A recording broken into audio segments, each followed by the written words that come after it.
I had to figure out how I was going to get from Lawrence, Kansas back to my hometown in Orange County for the summer. Now, I could just fly, but I wanted my car, and road trips are always fun, so why not drive back home?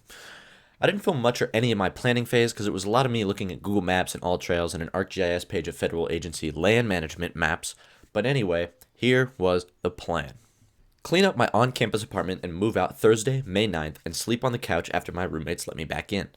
Plan was to go to bed at 8 p.m., wake up at 3 a.m., and head out no later than 3:30.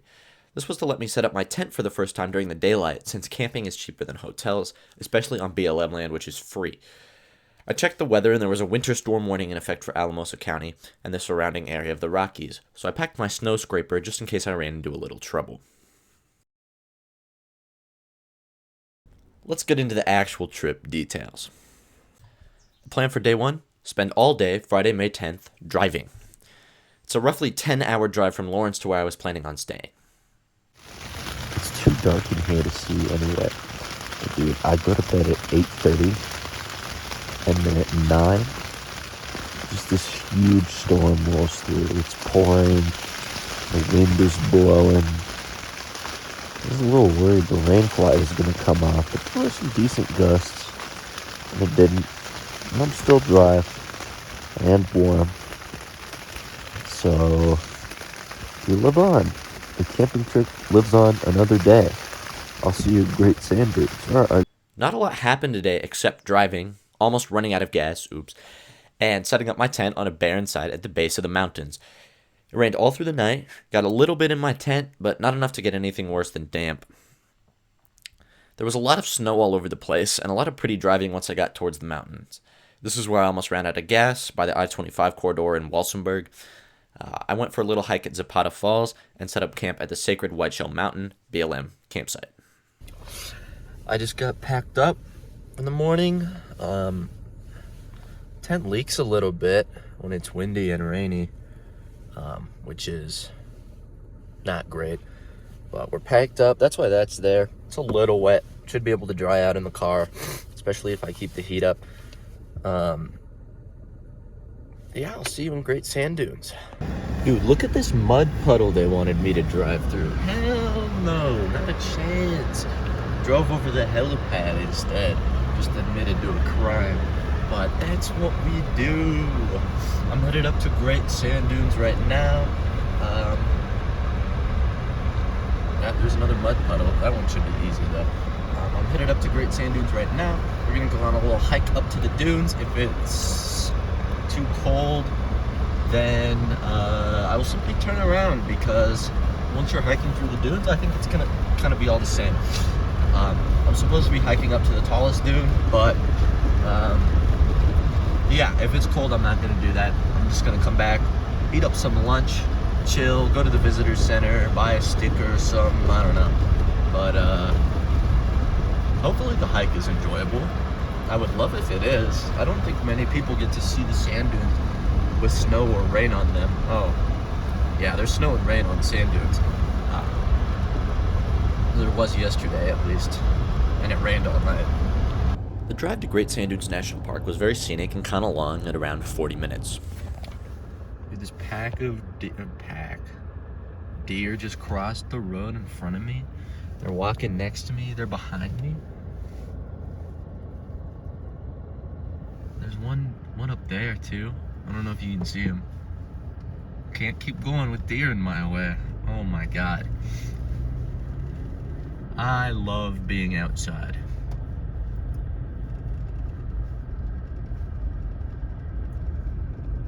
Oh. Bro, these guys have no survival instinct. Look at him just crossing the road in front of me like that. That's crazy. It is so pretty. It's May 11th right now, and man, there's snow all over the place. But those dunes are tall, dude. I had 1,000 thoughts racing through my head right now. I'm gonna climb up those dunes, I think. We'll see. I'm a little intimidated now. They're up there. When arriving, you have to cross over a pulsing creek to reach the dunes. It's a very nice, wide, braided shape.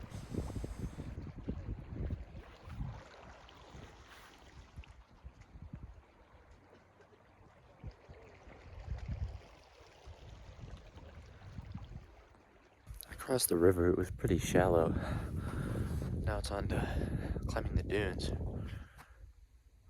Yeah! The dunes are deceptively tall. Star Dune, the tallest of them, is taller from its base at the creek than twice the height of the Statue of Liberty. They don't look that tall while there are low clouds or when you're far away, but you'll be in awe if you go to the top. It started to rain while I was on the dunes, which was fine because of my poncho. Here's a few clips of the views I got.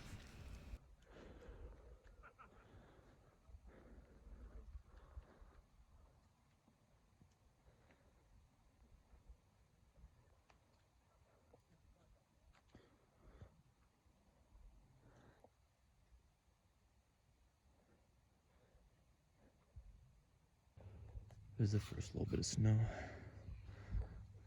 That's what we all love to do. And that's what we've done. There was some sleet for a little bit, but it stopped.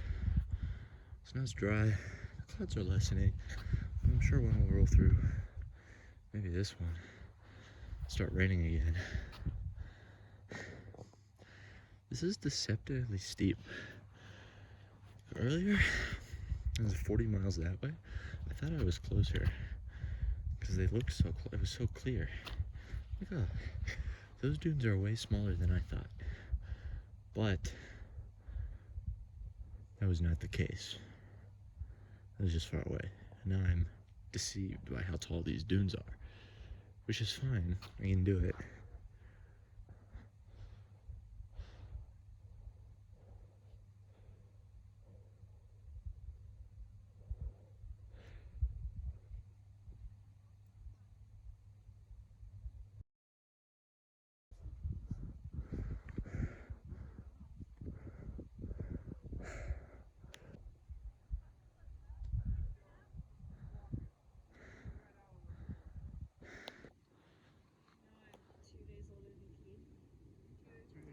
April 5th, 1994.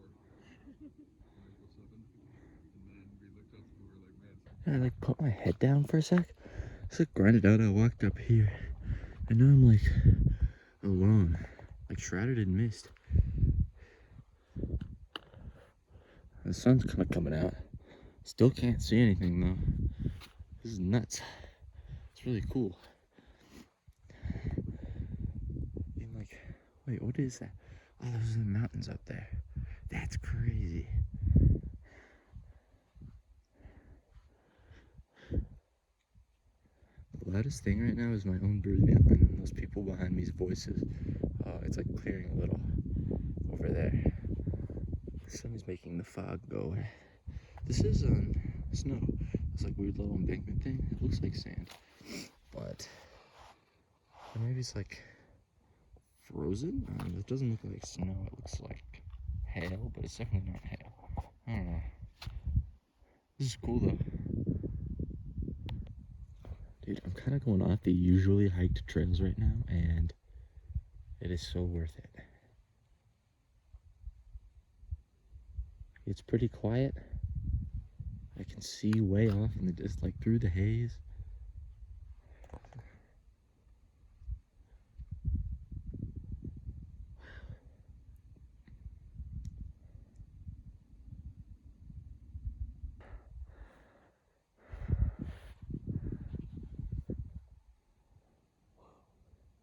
That was a long hike. I hiked from where that sand dune over here, and it doesn't look that far, but it's far. It's a couple miles. And then the bottom is way, it doesn't look very far, even in person. Looks like I could jump to the bottom, but you can't. It's really far. So I'm on the top of Star Dune, which I think is the tallest dune. Doesn't matter. Earlier I was on top of High Dune. That's where my last footage is from. And High Dune or Star Dune is the tallest. I don't remember which one. So now it's time to go back down. Down is that way, if it focuses, into that little valley. And then that takes me straight down into where the creek is. And then it should be relatively level once I get to the creek and back. This is what I'm looking at. It looks just absolutely spectacular.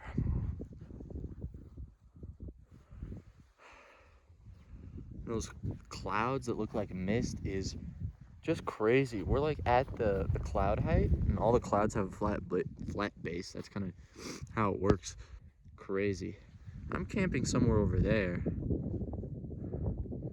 This is the middle of the screen. It's kind of obscured by the clouds right now, but just crazy up here. This is the place to be. I haven't seen another person in like 2 miles in an hour. 2 miles and an hour of hiking. Wild. Okay, it's time for a quick snack break. Got my stuff sprawled out. Go down there and then out through that little valley and then down to the river. But I'm hungry and I'm a little tired, so I'm gonna sit down for a sec. I could keep going if I wanted to, but we're gonna try this. I've not had this before. It's shelf-stable salami. So, yeah, we're gonna cut it up with that knife and see what we got. Looks a little strange. Don't judge me for eating this. Damn.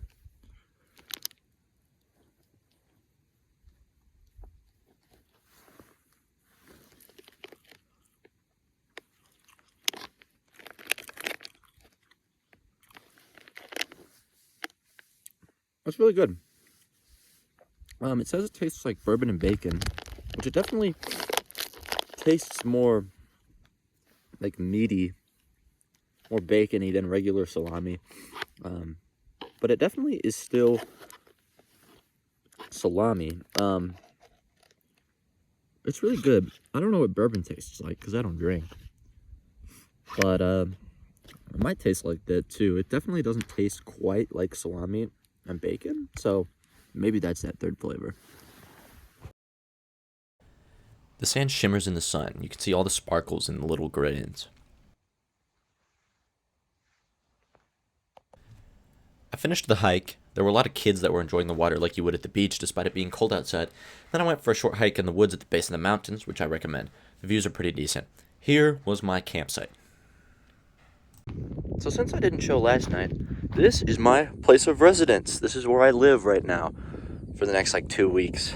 In a greater context though, I live right here for tonight, going somewhere else tomorrow, kind of by Cortez for Mesa Verde.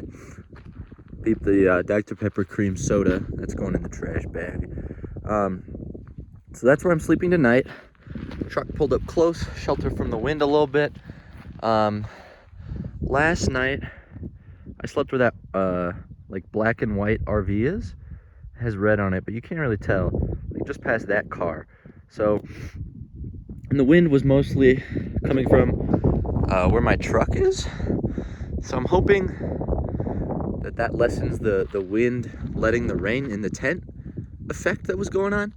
And we got this big edge thunderstorm coming for me. So I've made all preparations, like everything that's in the everything that needs to be in the tent is in the tent, I think. So when it starts raining, I'm just gonna call it quits and go in for the night and probably go to sleep. I'm pretty tired. My hike to the dunes was 7-ish miles, a little over 7 miles. It took me 4 hours. It was a lot of work. And then it started raining, so I didn't do a whole lot after that. I did do the nature trail here, and that was really cool. It was short. It took about 30 minutes. I actually did it twice. The first time I did it was with my photo camera that I have, my Canon EOS 7D. And the second time I did it, I like grabbed the booklet that they had for I grabbed the booklet that they had to guide you through, and there were numbers on the trail, so I like looked at the numbers and read through. There's a lot of history and stuff. I really recommend it if you're at Great Sand Dunes. Maybe not if you only have like a half a day. If you're like driving to Cortez from somewhere else and you're like camping here for like 5 hours or whatever, and you like can run over to Great Sand Dunes, maybe go climb High Dune or something. But it was well worth my time today, since I have a day and a half. And Zapata Falls was also really cool, which I outlined for you in my little voiceover with the pictures. Looks like it's raining over there too, so it looks like I'm not gonna get spared no matter what. Wish me luck tonight, guys. Hopefully it goes a little smoother than last night. I think I learned my lesson.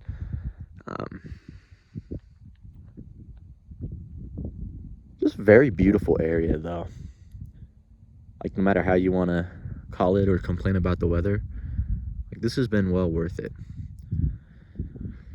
Hoping that thunderstorm that's getting ominously closer misses and kind of centers over there, and I just get the residuals, like kind of those effects, which is like rain and wind, but not that bad. That's my main concern for tonight. Yeah. Which, I mean, tent survived last time, so that's fine. We should be chilling. Ground is a little softer here, so the stakes might. I don't say might. It is technically possible the stakes come out of the ground, but that would, I'm gonna ignore that happening and pretend that it doesn't. It's still supposed to rain, but rain's over there, so we're not gonna get the worst of it, at least not yet. The forecast said storms are likely, or rain likely through 3 a.m. and it looks pretty clear. That's where all the weather is coming from. You can see the sun. So I'm hopeful that there won't be any big storms, because at 3 we're supposed to kind of be off the hook, and if we make it to 3, then I'll be fast asleep and I'll sleep until the morning. I have to be out of here at 9.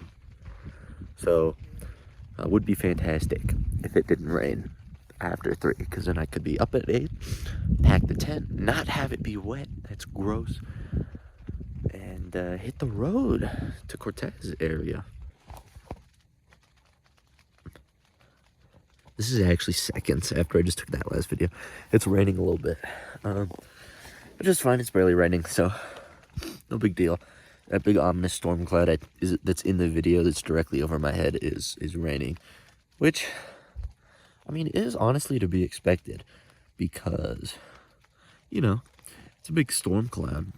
It was over my head and it wasn't raining, so I assumed it wouldn't rain, but it's raining a little, which is fine, whatever. We just hope it doesn't rain for the rest of the night.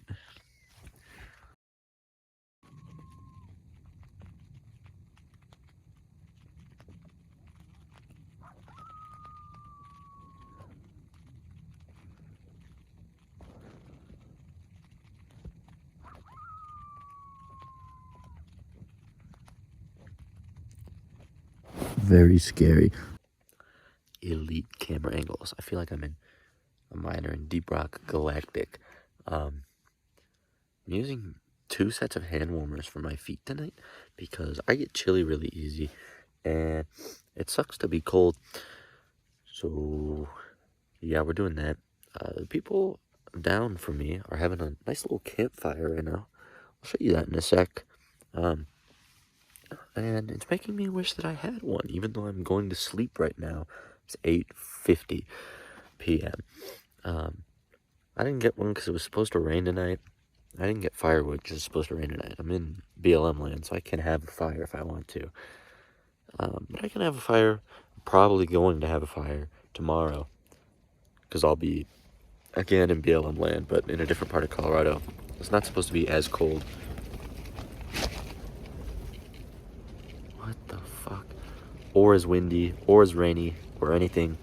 So, yeah, it should be nice. Hopefully I can buy my firewood in, like, Cortez or something. I'm sure there's firewood there. I didn't see any on the way here, because I just drove through, like, Fort Garland, I think it's called.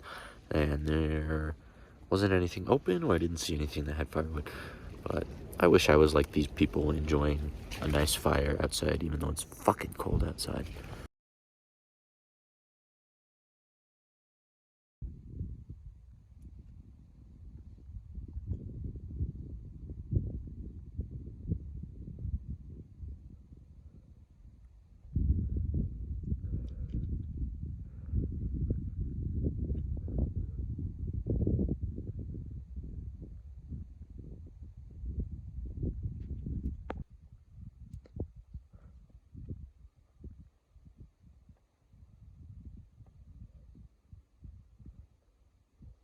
That was the weather. Ooh. that was the weather when I woke up this morning, which is spectacular. My tent was mostly dry, whatever. I just packed it up, put it away. So we are so good. We're gonna drive over to kind of by Cortez. I think we'll drive past Durango, and when we drive past Durango, I will look for some firewood. And then we have balcony house at 3. I'm about an hour ahead of schedule right now because I couldn't go back to sleep. Yeah, so we're looking absolutely fantastic right now. I drove to Mesa Verde National Park on day 3.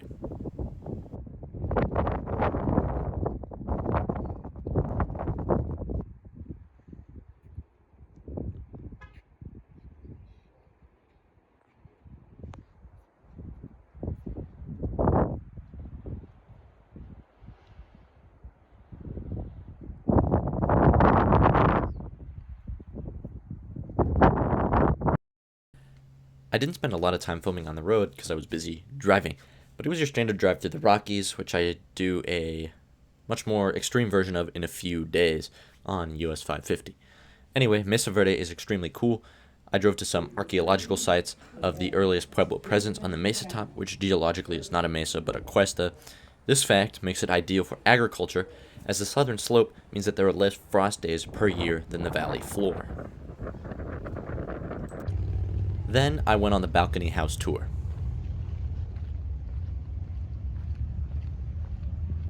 I just did balcony house, that's why my hair was up, that's why I have a massive forehead right now. Didn't want the wind blowing in my eyes while I'm crawling through tiny tunnels and stuff. Yeah, I'll show you some of the video that I took. It's not a lot of me talking because I was with a ranger guided tour and I didn't want to like be disruptive and talking to my camera the whole time. So we're gonna do a voiceover sequence of the footage I got at Balcony House, and I'll describe a little bit of what the footage is about and how they lived, because that's what the ranger talked about a lot. That's very interesting. I found it very interesting. This is a cool national park so far. The pathway down was paved and had stairs, but was pretty steep.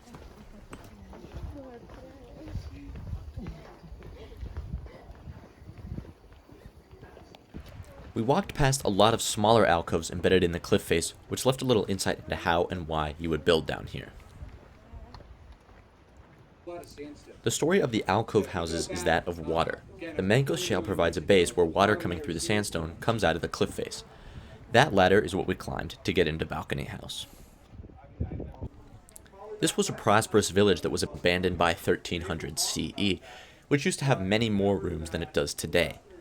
The side of the cliff is an extremely dramatic landscape.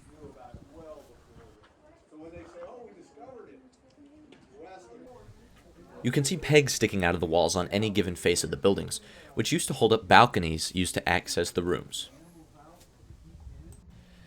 You can see the outline of a previous room that used to have fires in it, outlined by a square shape, which has since collapsed away.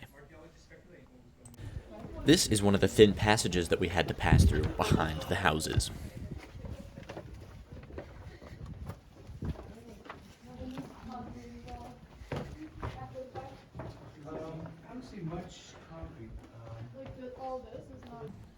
The circular hole in the ground is known as a kiva, which is a tradition the modern Pueblo natives inherited from their ancestors all those years ago.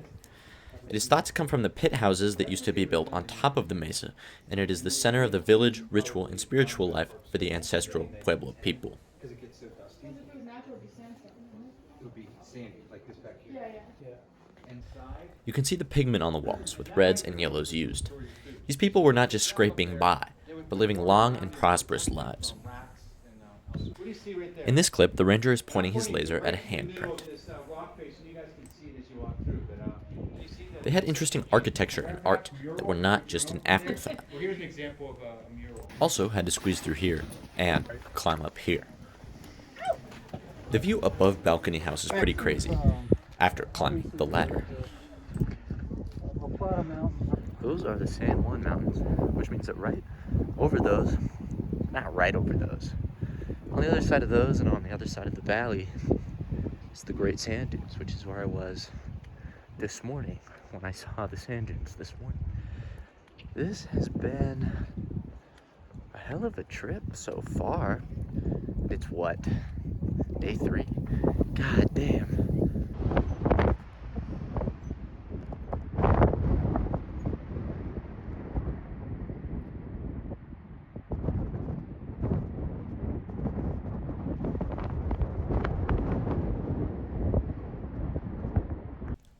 Then I went to the Farview sites, which were pretty cool by themselves.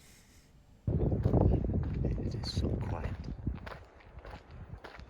Look at this.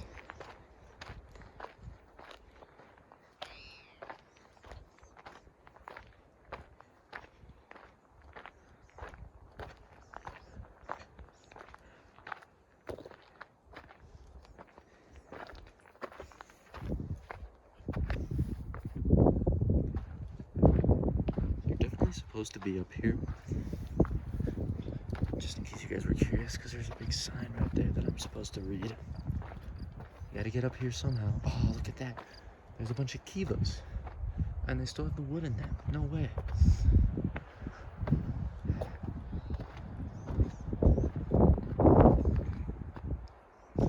This is like the living room for the whole village.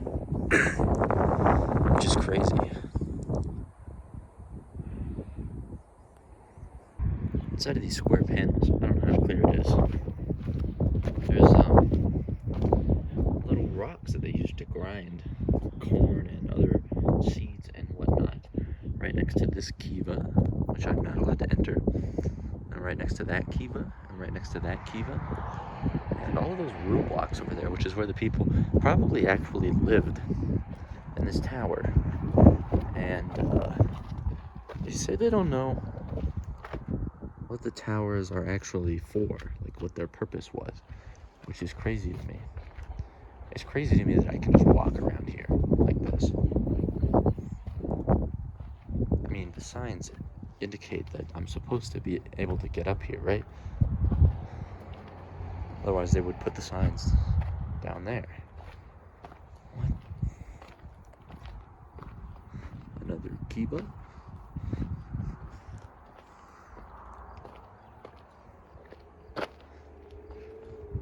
These are their room blocks. Here, let's zoom out. They're kind of small. Like, I can totally see how you would live here. Oh, look at all the footprints down there. That's a shame.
Oh, I see the structure.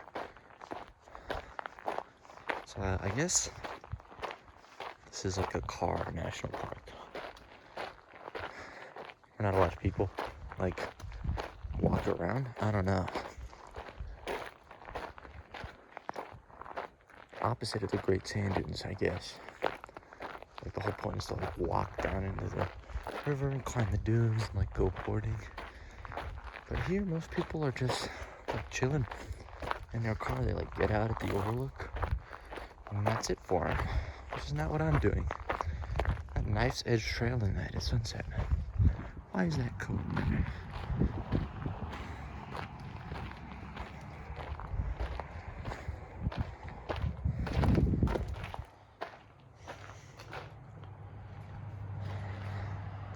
more of the same indoors this time because they don't want us trampling on it.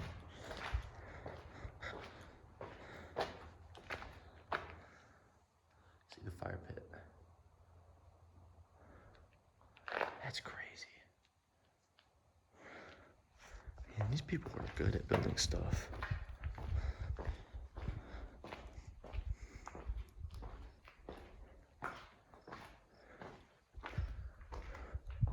Damn, what a view.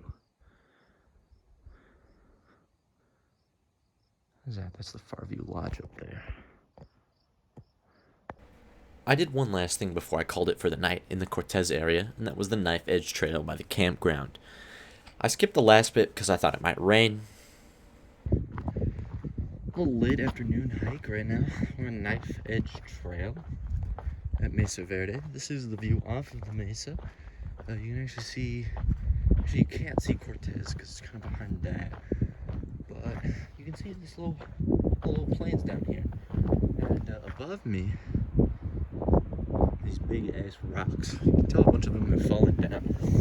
So I'm like having a moment right now. Thinking, what if the rocks fell on top of me right now? Doesn't seem very pleasant, so I'm not gonna ponder it for a long time. That's Cortez.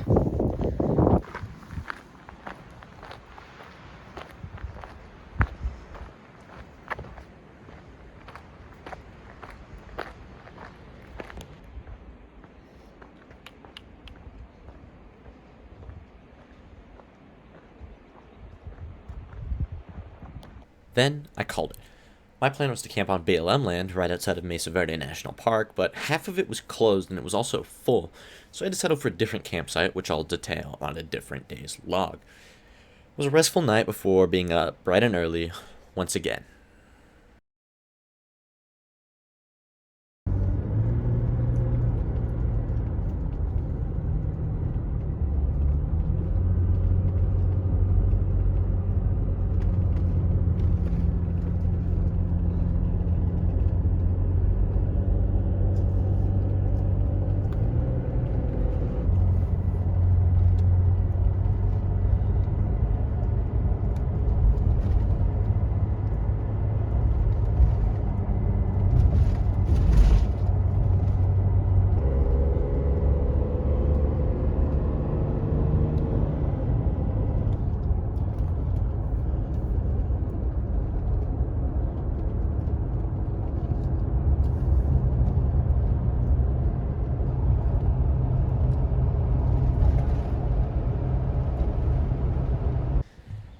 "50 or so minutes of driving led me to the Palace House, where you can see a bunch of other houses across the canyon.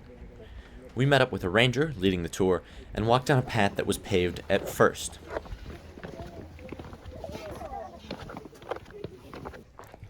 It ended up getting pretty steep towards the middle, but I didn't want to fall on anyone, so I didn't record that.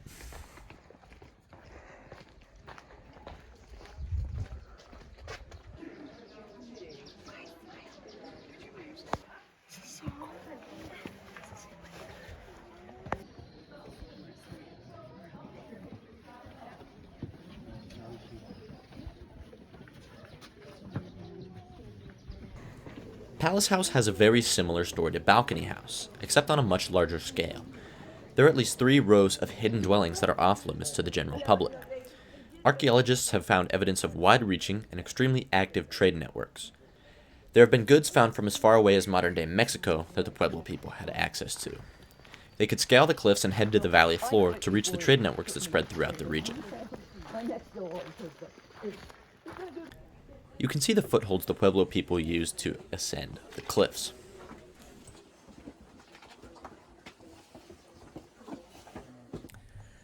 I went to the museum after the tour and proceeded on my next hike, the Spruce Canyon Trail.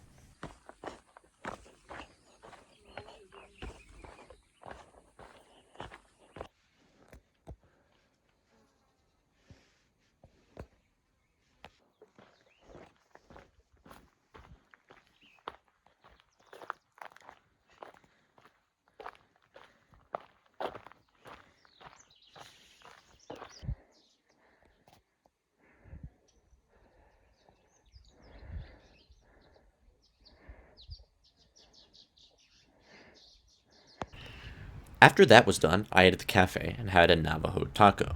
It was really good. Anyway, then I proceeded onto Petroglyph Point Trail.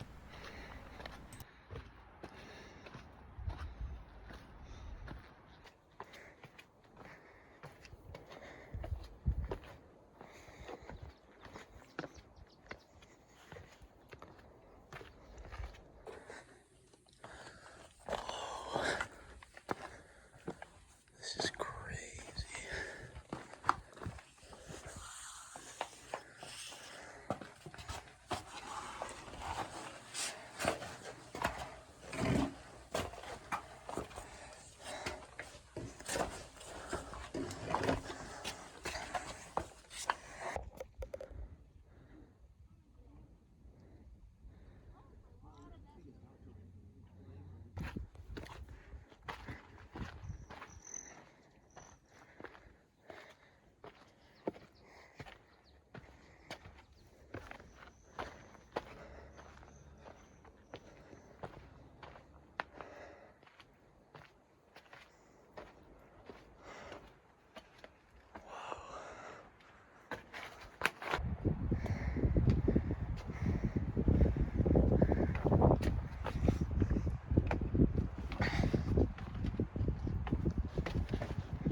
Dude, I'm not even a mile into Petroglyph Point Trail. It's starting to rain a little bit, but it does look like it's from one single cumulus cloud. That one. So hopefully it blows past and then there's no more issues. Wow, I look bad from this angle. It's like, I kind of have a mustache, but I kind of don't. I need to shave. Anyway, yeah, it's kind of starting to rain. I don't have my rain jacket. It's in the car. I didn't think it was going to rain today, which kind of stupid because I know how the weather works. And I'm like in a elevated region, so all bets are kind of off. But whatever, fuck me. I just walk under this cliff that's like tilted in over my head. I'm safe. Yeah, I'm not quite sure what I was thinking because I saw these ominous rain clouds in the distance. Like, oh, I bet it's gonna rain later. And then I proceeded to go on a hike and not bring my poncho. All-time decision for me. Bro, look at how this tree is growing. There's no roots or anything. It's just there. It's like a whole ass tree too. That's crazy. Look, here's a layer of less permeable rock. It's shale, maybe. It's up there too. You can tell because the cliff kind of buckles in where this layer is. You can tell that water comes out of it that way. That's a big crack. And you can also tell that water comes out because it's like this black organic residue. It's coming out of the cliff right there. These little alcoves are forming. So this is how the springs form. That's what probably attracted people to live on the cliffs in the first place, is that they could get water from the springs. It's not a great example of a spring, but it's a good example of like the mechanism of one. Like you can totally see again, the impenetrable layer and an alcove. Can't remember if I filmed it, but at Balcony House, there was the same kind of shale layer. And that shale layer actually did have water that was there. That was like enough that you could scoop it out with like a ladle to put it in a pot to drink it later. Oh boy, these are some stairs. Holy Toledo.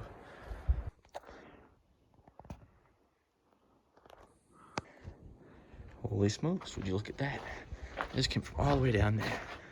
Here we have a little ruin. I'm not gonna climb over this wall in case I wreck it. Very likely I'm clumsy. Plus it says do not enter. I didn't see that. It looks like just one settlement up here. One little family unit. You can see the black residue from the fires. So these walls connected up to the ceiling. You can kind of see the outline of them. You You can also see that some of the rock is cracked off, where there was soot. And you can also see that the wall's right here.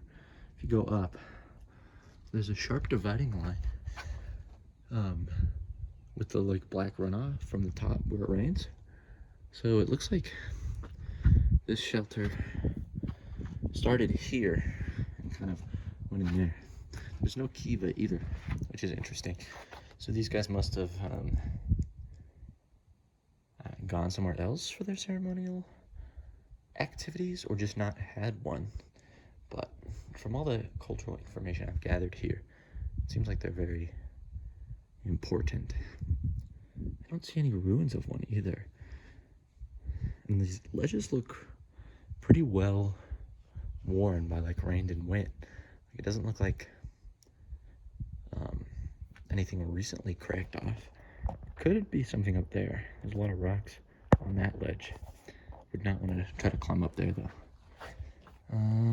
There is mortar here too. It looks like mortar with some rock. So I guess it is possible and maybe likely that it came all the way out here, but I don't see any evidence of the walls connecting to the ceiling.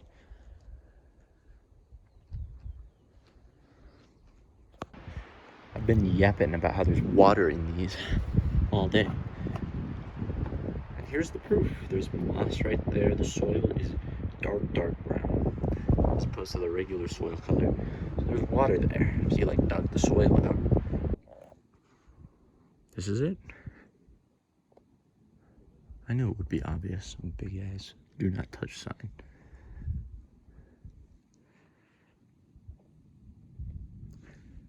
This is way down here.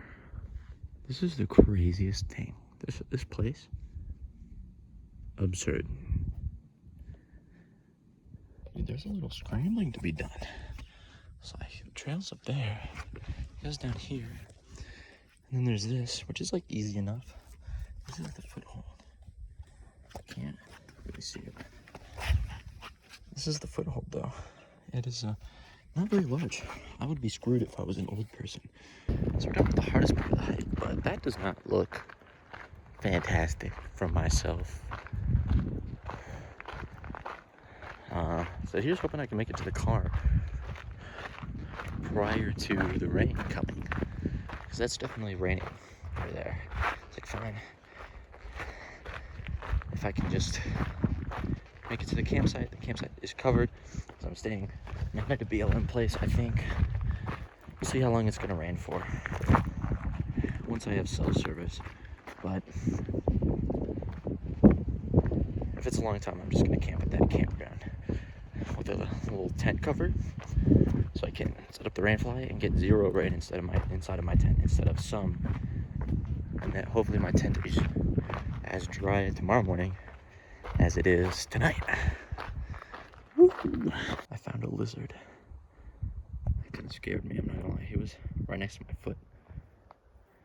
Down here. He's just guarding the path. Can't go forward now.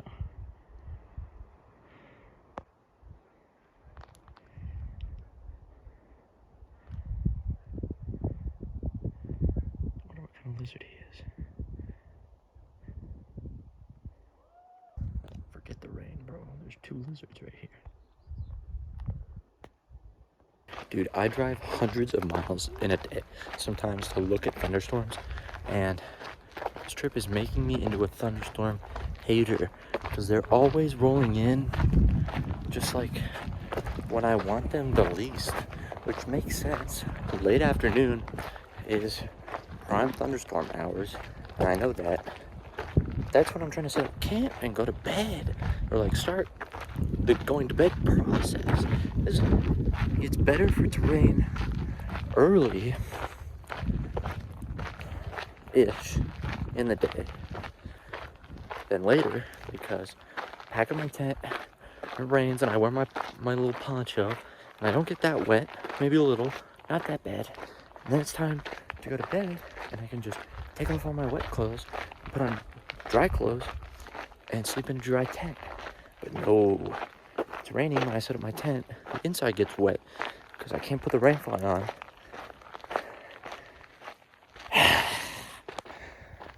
Look at the fire damage. That's crazy. I wonder what fire this was.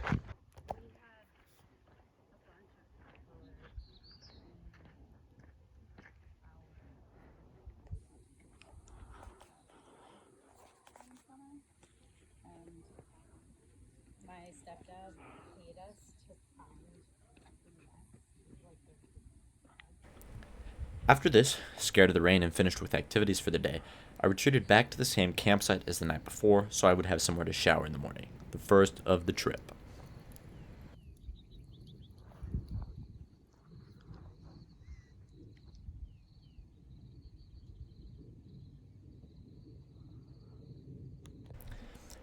P.S. That was my setup by Cortez, Colorado. It's at Bright Star Campground. Very chill, very well upkept, very tidy. So I highly recommend them if you're looking for a place to camp. It was great. I needed to drive to Montrose, Colorado to be in position for Black Canyon the next day. So I stopped at the visitor center to add to my pin collection for the parks and then drove to acquire breakfast in Durango. Bro, look at this bagel. This looks so good. I got it at the corner of Maine and Durango in Colorado. It's called, what is it called? It's called Durango Bagel. That's kind of obvious. But this looks so good. This is the Southwest on jalapeno cheddar bagel.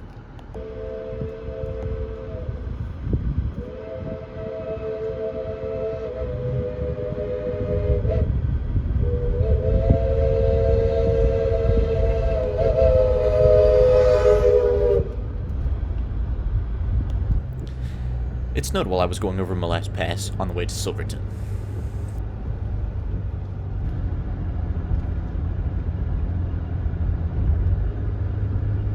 Just came over 2 mountain passes. Now we're in Silverton. This place really looks like a mining town. Like, from above, all the buildings are mismatched. They're kind of randomly placed. It looks disorganized. Yeah, interesting. We are so out here. We're just in the mountains. I got the sandals on. We're gonna go up this hill because there's some interesting, like, mining related stuff for Silverton. Up here, I think this is where one of the short lines ended. Oh, this is not a good idea, guys. It's kind of fun. On second thought, no, that's not happening. Oh, my feet are gonna be so cold and so wet. God damn it.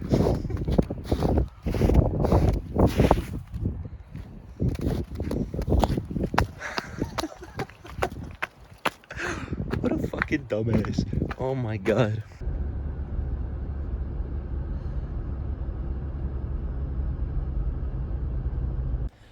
I proceeded to Montrose through the Uncompahgre River Gorge on US 550, very scary drive, and then into Black Canyon of the Gunnison National Park, where I planned on camping for the night.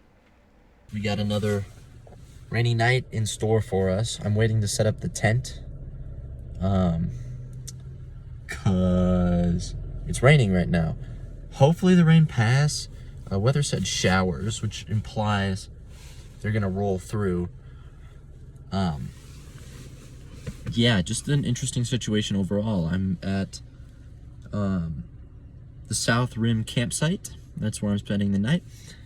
At site A23. All of my bear goods are inside of the car, which is fine according to regulations here. I will be keeping my bear spray on me inside of the tent in case one of them gets a little over curious. Hoping to see the blue sky come out right now. But I'm just waiting out in my car for the rain to stop. Once there's a good enough window for the rain, I think I'm gonna go pitch my tent at Mach 10 just to make sure I don't get any rain inside, put the rain fly up. Anything else, I can kind of deal with the rain after that. Would be nice if it stopped when I was cooking, but you can't always get what you want. Plus, since it's raining, I can just make an MRE All I have to do is like set the propane up. It's not propane, it's butane, I think. And just let the water boil. Wait for a while for the water to boil. Once I know that it's boiling, I can measure it out and put it in the bag and then stir it up. And then, yeah, we'll be eating good. I think lasagna is the MRE on the menu tonight. If I make real food, I'll probably just heat up like a can of stew or something, because I have that as well. I'll let you know how this goes.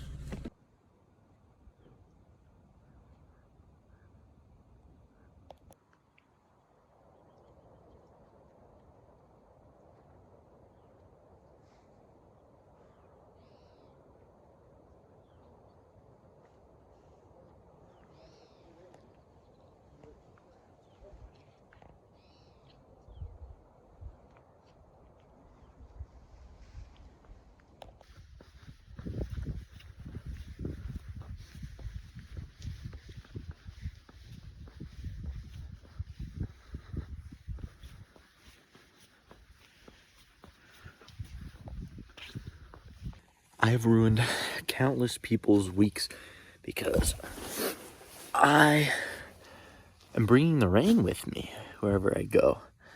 I checked the forecast this morning from the weather service, and they said 20% chance of thunderstorms.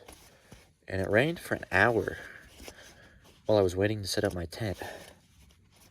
Clear skies finally came around. It's not raining anymore. Might rain a little later. We'll see. It's supposed to be done raining, period, at 11. So if we hold off till then, we're probably going to hold off for the rest of the night.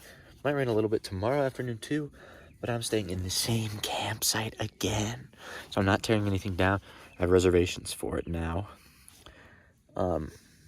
Which means that everything is perfect. I can leave the tent up and some of my stuff in here. Obviously not that much because I don't want it to all get stolen. And anything like water bottles can't be left in here because of the bears. Which, again, for the second night of this trip, we're sleeping with this next to us. Just in case. I don't foresee a need for it. I slept with it my first night when I was by Alamosa, even though there's no bears there. Because I was scared. I was a wuss. There was 0 cell service here too. So I brought my study materials. We're going to be learning about the rocks here. Because the rocks are pretty cool. The rocks in Black Canyon are all metamorphic, which is something that I'm not that familiar with. So we're going to look at this big-ass map, see when they formed, see when they transformed, all of that stuff.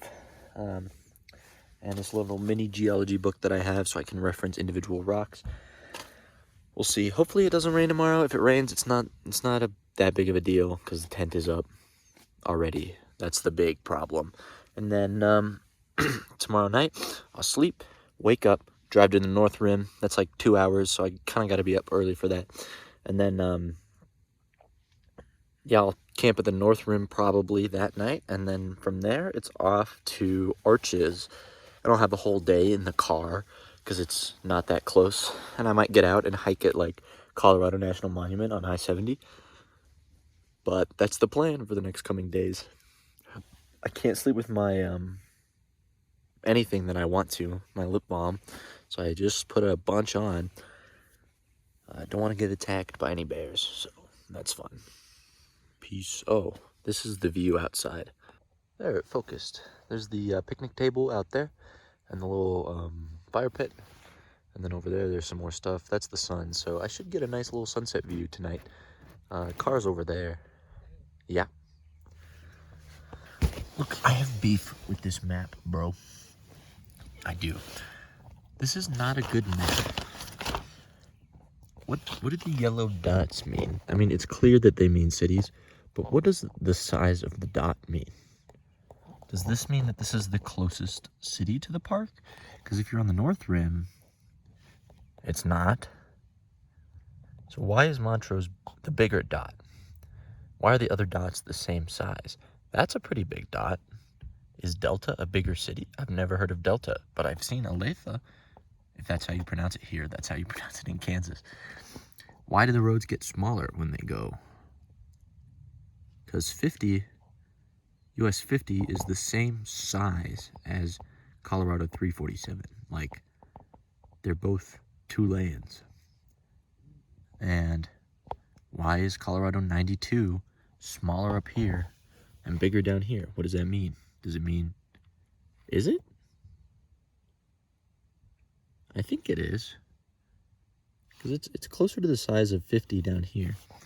And it's, maybe I'm hallucinating it. But, what's the difference? What does that mean? And then what do the white roads mean? Like, are those just dirt roads? There's no legend on this map. And, what else was I going to complain about on this map? It's not balanced very well. The scale bar is fine. It's not, like, I would have put it there maybe so that it's more applicable to the area that we're supposed to be looking at, which is the national park. I don't know. Bad map. Uh-oh. See what I see? I see more rain on the horizon. That's the direction that the weather is coming from. Which I didn't set my tent up like this on purpose, but if the wind is coming from that way, this is actually the way that I would like to have my tent set up.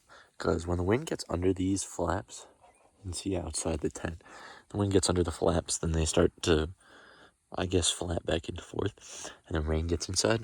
There's none of that here. I just zip up the, I guess there is this mesh, but it's all the way up there, and the rainfly comes down and it like arches, so I don't think it's as prone to flapping like that. Dude, I really do bring the rain.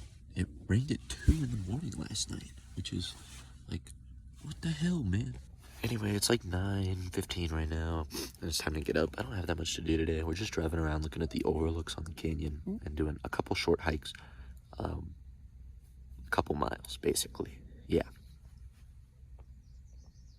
This is breakfast today. It's instant oatmeal. I made it a little too watery. Whatever.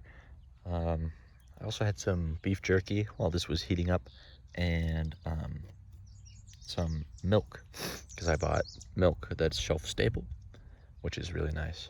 So yeah, time to dig in. We got sand on the boots. That's all the way from the Great Sand Dunes. We're all packed up. Tent's still over there. Here, I'll prove it to you guys. Yeah, tent's still over there. So we're gonna leave it there. Since I have an extra day, since I have an extra night here, I don't need to check out. My little reservation tag is still on the post over here, and so yeah, we're just gonna go explore right now. Black Canyon is under construction right now. The road, South Rim Road, is closed a lot of its length, or it's one way or one lane, so they have to do these like orange stoplight things, and I don't think they work, because last night I pulled up to one, it gave me a green, and I went, and literally like 3 seconds later there was a car coming the other way, which is not supposed to let me go. So I backed up, whatever. Then at the visitor center last night, because I had to go get my map, even though the visitor center was closed, I wanted a map, and they usually have them in like a little slip thing outside. So I grabbed one, and there was another segment of closed road, and I pulled up to the red light, and I waited about 7 minutes, and it didn't change. It stayed red. So I just went, which is like maybe illegal and dangerous, whatever. There were no other cars, so it was just red because it hates me, I guess. I don't know. They don't seem to work very well, because I've been here like 5 minutes. We're just waiting. This construction truck is in front of me to sudden stops. I think they're the people that put the cones down. I don't know what's going on.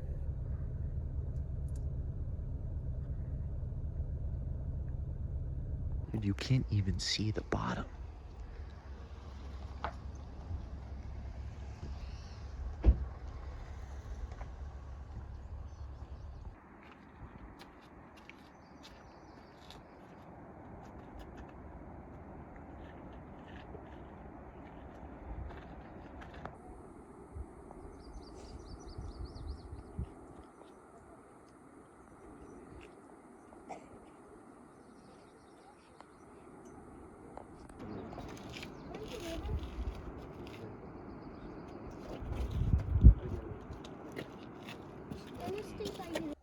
It's a weather station.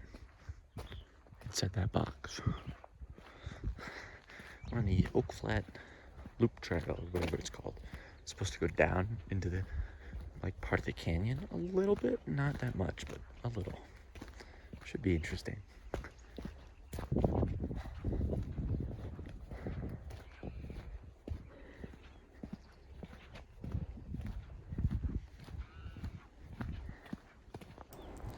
Some hiking was in order after a lazy day 5, so I embarked on the Oak Flat and Rim Rock trails.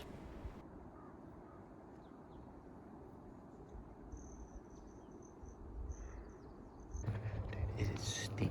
It goes down, down, down.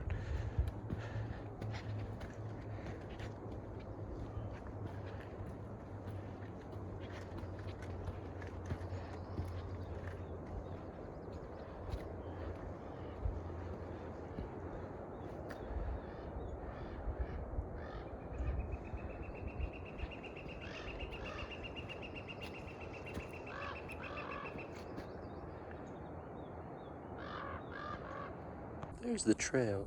Oh, there's the trail. If you come down this way, you end up right on the edge of the cliff, which is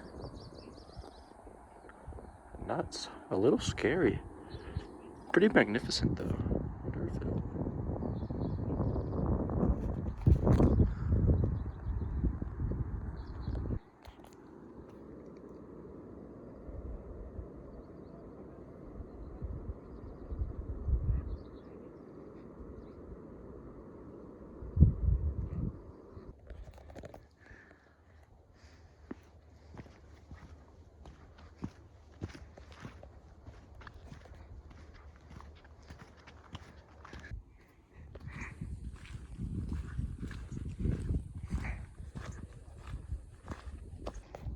You can see East Portal down there. The beginning of that lake, Stillwater, is right where the East Portal campground is. I was down there yesterday. Yeah, there's a dam down there, or a little weir. The sounds of nature.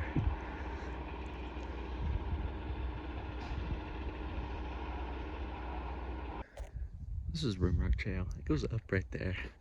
But that takes me away from the canyon and to the campsite, and I have been camping at that campsite, so I kind of know what the deal is over there. So I'm gonna stop here and turn around here. Plus, there's a little geology talk I want to make at 2 in one of the little amphitheater areas, and so I'm gonna be early for that, just cause.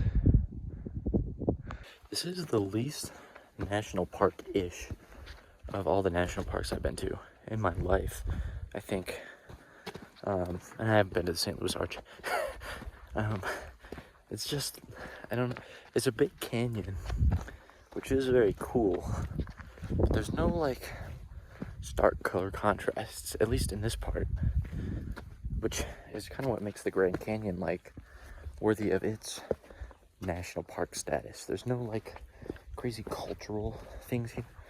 The earliest stuff that happened in the canyon was 2 white guys going down there to see if they could build a canal to irrigate crops on the other side, which is cool, but it's not from the 1300s like Mesa Verde is, and it's it's just not as vast as some of the other park areas that I've been to.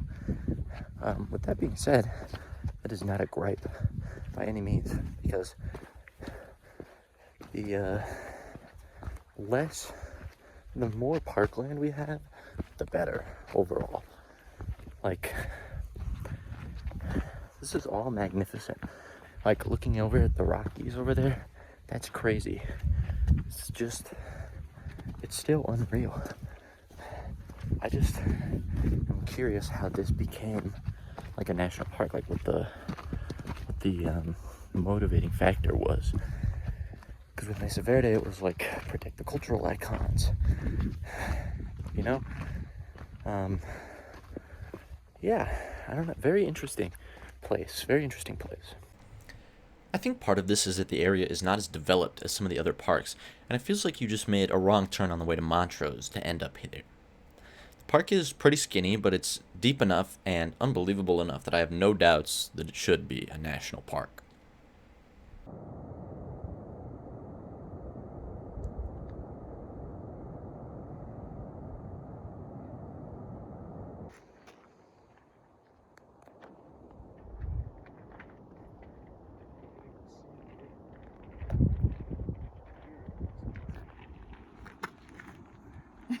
Step away, Craig. This is a neat little magmatic intrusion.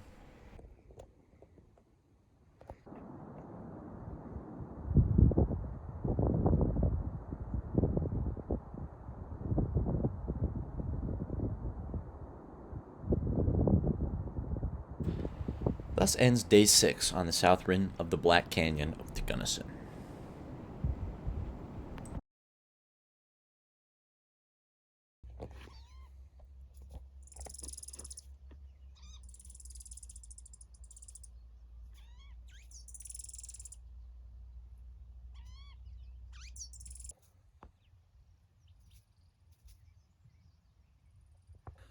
What a nice little surprise to wake up to. It's 7:50. I'm gonna pack my stuff up. What is on the picnic table? Anyway, I'm gonna pack my stuff up and then drive up to the North Rim. We're gonna do a little hiking there, not that much. And then we're gonna come back here to camp. I was gonna camp up there, but I need cell service now because I'm planning on cutting my trip a little bit short for a couple reasons. I think I already discussed them. So my mom might try to contact me about something or other, and I need to be able to get a response like within a couple of minutes, which I can get here. It's not like cell service isn't reliable here. I can just get texts sometimes. Sometimes they don't come in for like 15 minutes. They don't come through at once, but even that's fine for my purposes. I found a mythical One Arch McDonald's in Montrose, Colorado on my way to the North Rim. I went to the ranger station to check in, but it was deserted, so I filled out their form and left my annual pass on my dashboard, where it got so hot the pass got a little melty. On the itinerary today was Exclamation Point Trail, and to do all of the North Rim viewpoints.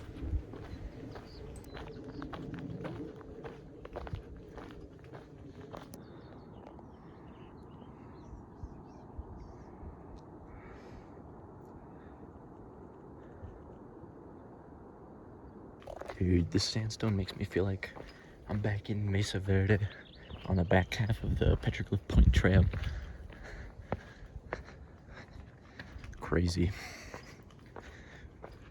But, admittedly, I think the view here is a little bit better than at Mesa Verde. Which is kind of nuts. I mean, this is what we're working with. That's not even half of the cliff face.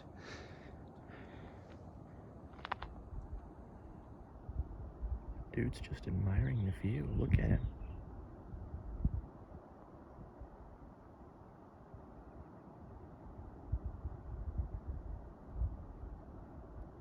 Also eating a quick snack.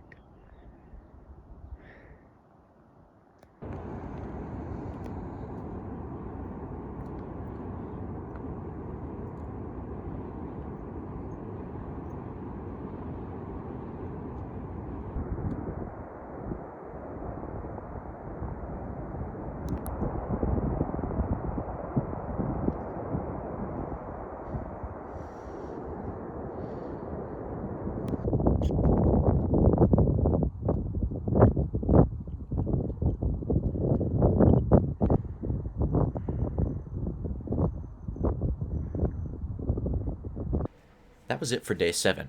I found a new campsite on the South Rim since I would have to go through Montrose tomorrow anyway, and I needed to be able to talk to my mom about picking up a family member on my way back.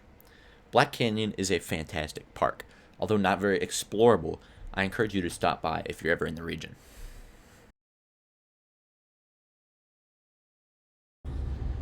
Another big driving day for me, this time to Arches. I stopped at Colorado National Monument, very cool, and my first true desert landscape of the trip.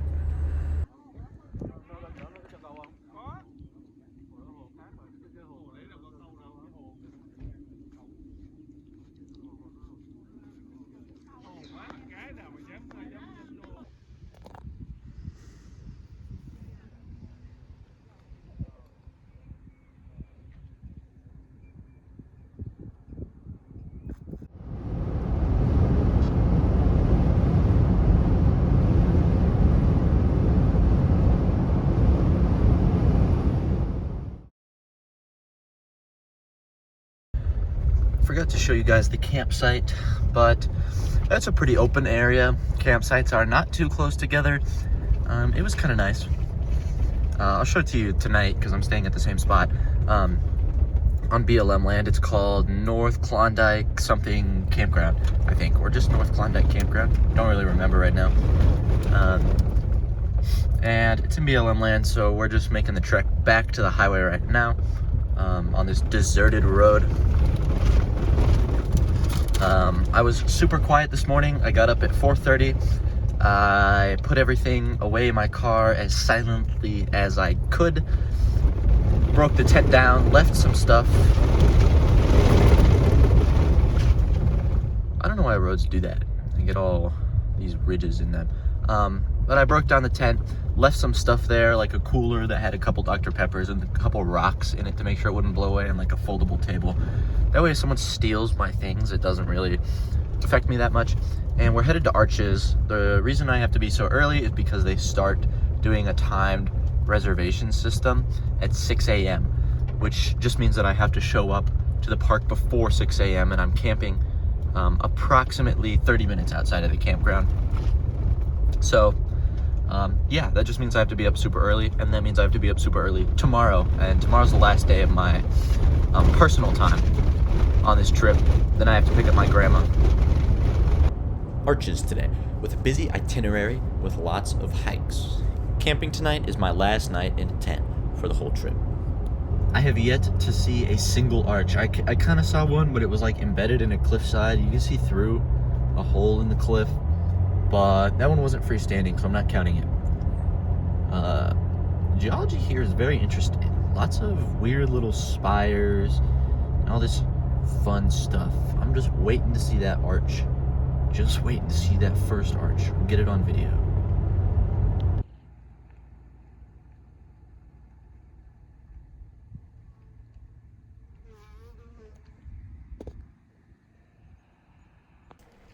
This is the hike to Delicate Arch, one of the more iconic sights for me to see on this trip.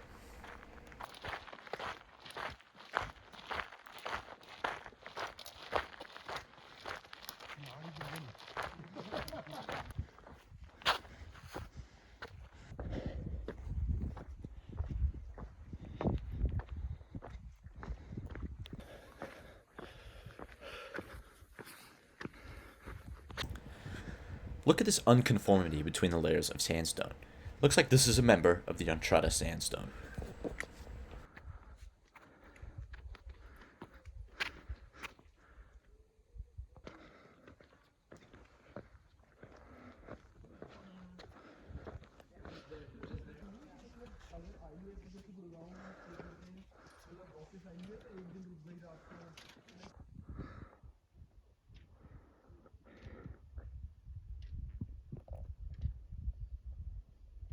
Can you take it on this one? I don't want the Asian one. Okay, you want to come over there with me and Riley? No. Can you get a picture of me?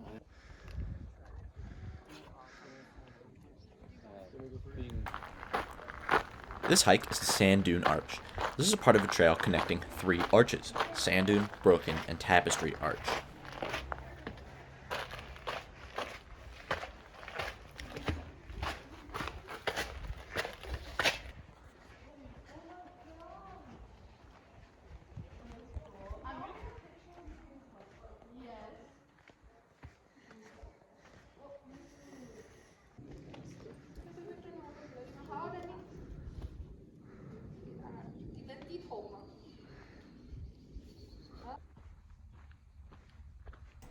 That, over there, is Broken Arch.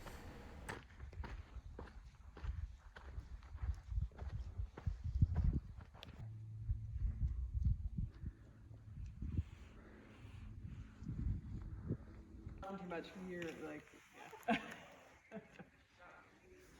Picture of my friend.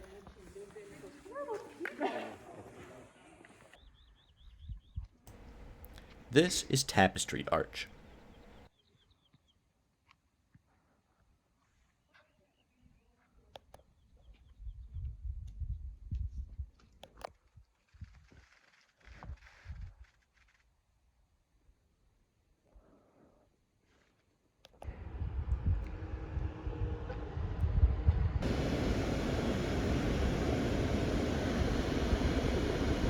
I cataloged most of what I did today, I think. Yeah. I did do the Park Avenue Trail, which was cool. It's a lot of sandstone formations that are not arches, which is great. Fantastic views. But like, you can kind of see that other places. If you go to, I don't know, Bryce Canyon kind of has a similar layout, or you know, with all the little like sandstone pillars sticking up, and you can find it all over the Southwest. You get a Vermilion Cliffs National Monument, which was fun when I went. It's very similar to that, and yeah, so I didn't feel the need to record that and put it all down. And I'm driving around right now. I'm trying to find a place to park at the windows because I haven't been there yet, and I can't find a place to park for the windows. So I think I'm just gonna call it a day. It's like 2:45, which is not late. It's kind of pathetic actually, but like, who cares? Because I got up at 4:30 this morning, and I still have to eat dinner, which I have dinner. It's an MRE, freeze-dried food, so that should be easy enough to make. But like, I'm trying to lay low for a little bit before I go to sleep. Text my friend and girlfriend and parents, figure out what I'm doing tomorrow, because I have my guided fiery furnace tour, which should be epic. That's at 9 a.m. And then I want to do a couple things before that, since I have to be in the park 2 hours before that anyway. Might as well go do something. So I think I'm going to go see Landscape Arch and then come back here when it's less crowded, because all of these trails are super short and they should be easily doable within 3 hours. And then I'm driving to St. George. I'm going to drive on Utah State Route 9 through Zion Canyon again. Been on that road 3 different times, and I'm doing it again because it's neat. Yeah, so I'll show you guys camp this time when I get there, because I didn't last night because I'm dumb. And yeah, we'll proceed from there. That's it for day 9, an early end during the heat of the day so I can get some rest in for lots of driving in the next couple of days.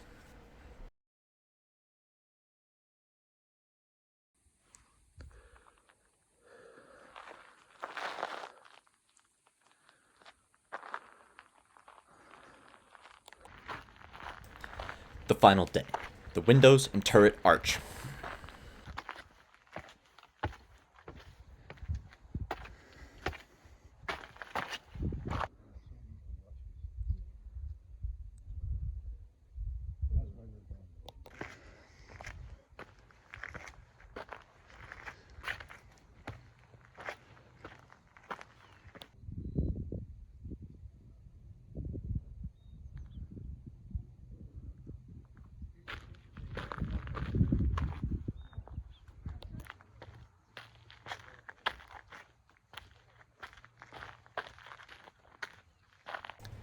I got reservations to Fiery Furnace when I was at Great Sand Dunes, so I'm going on a guided tour at 9:30 before leaving to stay a night in St. George on my way home.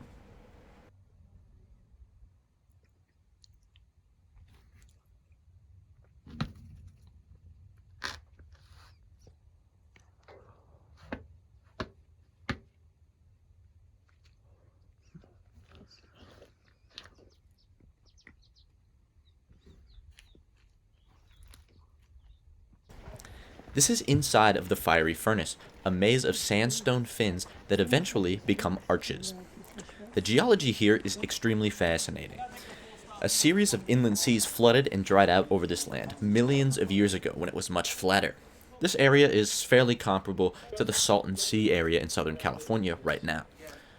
Once the seas were done, the beach sand created dunes and other formations that deposited sandstone here, much like at Mesa Verde. In fact, the same salt deposit under arches is also in place under the Cuesta in Mesa Verde. This salt, under the immense pressure of the sandstone, began to move like a liquid and found a way up closer to the surface away from the pressure. This salt dome caused the sandstone to crack into fins which would erode away from the middle like the alcoves at Mesa Verde. This created the arches. They come and go as all else does, some collapsing as new arches form. This is what many of the arches looked like a long time ago.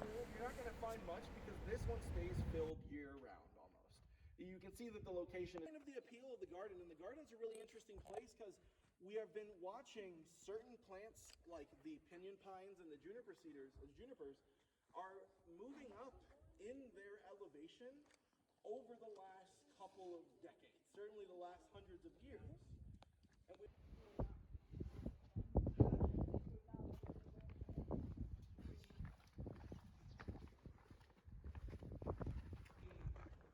the path visitors have chosen to use for years, and we have adapted it into a guided route. So, but until the 90s, this entire place was large.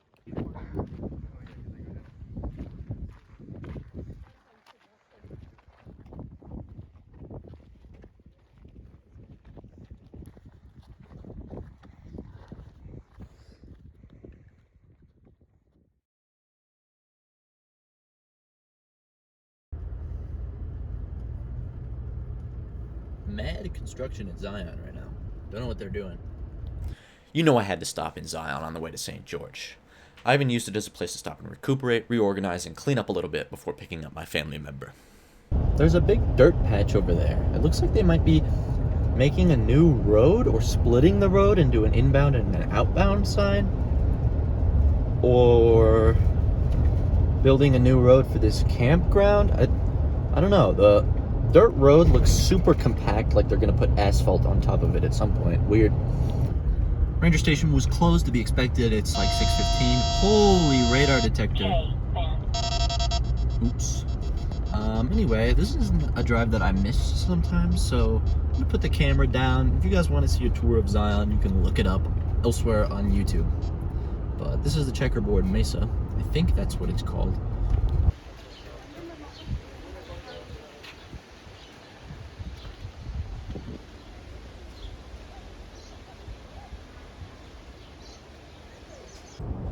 This is the last of the footage from my trip taken outside Laughlin, Nevada.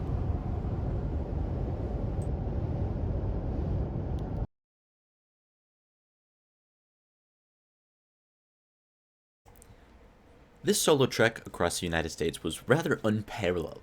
I had an extremely enjoyable experience camping, even in the sub-35 temperatures in Alamosa and at the Great Sand Dunes, and driving almost 2,500 miles alone in my car was a very good experience mentally for me. It helped me relieve anxiety from my prior semester and helped me remember to push on for greater things. I also always manage to forget how good the outdoors is for me. I have some advice for you. Go on a camping trip if you can, even for a single night. It's a good way to reconnect with yourself and the environment around you. Feel free to check out some of my other content online. I have 7 other videos you can watch, none of which are very similar to this one, admittedly. The closest is definitely my first video in this series, one, why the Wild West stays bone dry. But check out any and all of them if you feel inclined. Stay tuned because I have more baseball content coming out next month, and a Hawaii volcanoes video after that. Love you all. Goodbye.